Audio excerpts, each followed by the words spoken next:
AI has been around, what, 15, 16 years. I think what's happened in the last year now, GPT has suddenly, and OpenAI and ChatGPT has suddenly brought everything to the forefront. GPT got to 100 million users in 2 months. And why was that? Well, first of all, I think A, it was easy. You went and you typed something, but B, the results were staggering. So let's turn our thoughts to the Centre of Excellence and what this means. And I've also looked at these 13 pillars of a Centre of Excellence. So before everyone goes, well, hang on, we haven't got 13 people, we can't have 13 pillars. Again, these are a set of skills that you need inside your organization around a COE. And let me just run through them very quickly. So vision. So who's driving the strategic vision, the direction for Salesforce from both the business and the IT perspective? And that's different from leadership. Leadership's the steering committee, the key sponsors who again, are then validating and setting that direction. Governance is about the business case, the investment, risk management. Is about the overall control of the strategic direction, which is different from change control, which is a lot more tactical. That's management of changes to all aspects of the program, whether that's code changes or changes to training material or changes to org charts. Methodology. Okay, this is your implementation methodology, and that's how, covers like people, process, technology. So think about it as the business analysis piece, DevOps, adoption, monitoring. So that how do you drive changes? You don't implement once, but how do you drive changes around that cycle? Standards is, I know we just talked about documentation standards and business analysis, but it's metadata naming, it's coding standards, testing standards, standards for training, standards for change management. So again, setting some standards that make it easy so people aren't writing documents and recreating things from first principles. Metadata management, okay. Every Salesforce now is run on metadata. If you don't have a good handle on that, metadata management is as important as managing the code. Architecture, clearly we're now building complex systems which are interdependent, and we need to make sure we think about the technical architecture, but also how it relates to the integrated systems. And then security, which leads me to security. Security needs to be architected in. It's way harder to try and actually do it after the fact, and we need to think about security and performance and architecture hand in hand. Change management. Okay, this is the people change management as opposed to the code change management, which I think comes under change control. So this is about how do you change the hearts and minds? How do you think about organizational structure? How do you make sure the training is there to put the skills in place, not just Salesforce skills, but I know the domain skills, the business skills, and obviously think about AI skills. A PMO. So this is your program management office or project management office, which is managing the overall program, making sure that we're delivering against the targets that earn value.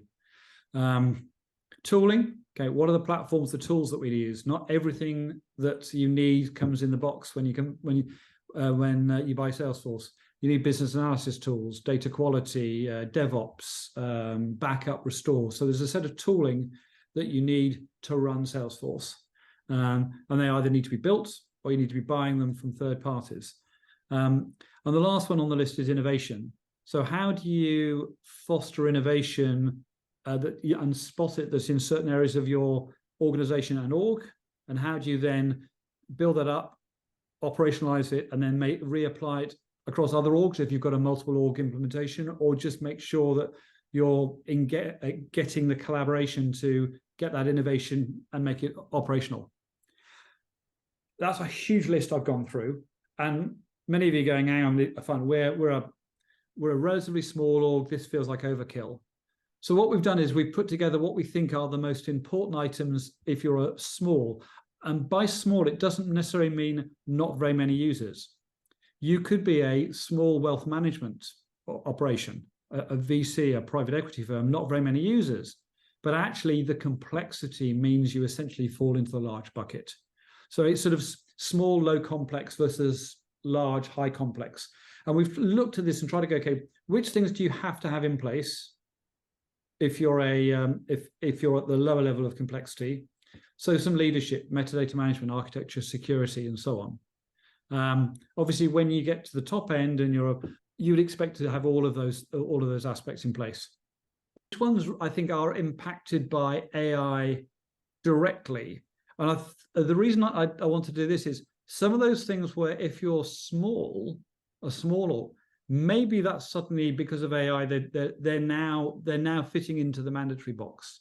If we are starting to use AI to maybe write emails inside a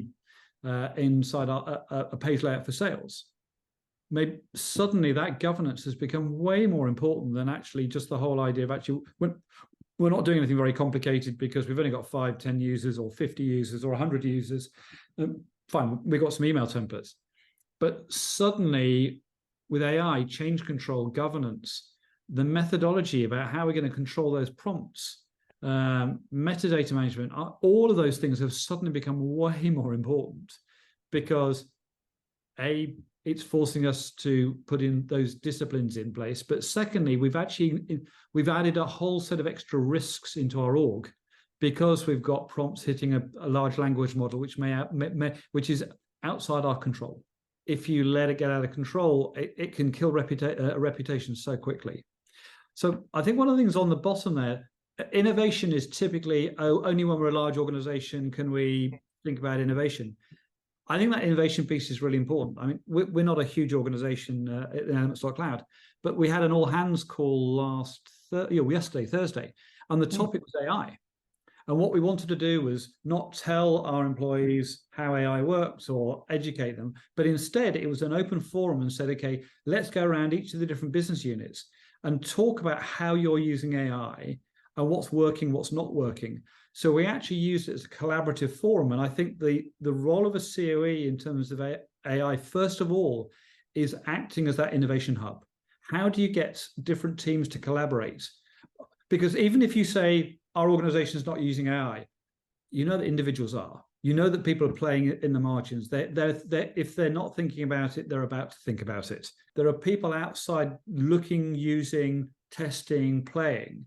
And the Center of Excellence is the perfect way to get those people together and find out who are the people who are passionate and out there doing things versus those people who are sitting on the sidelines going, maybe it won't work for me.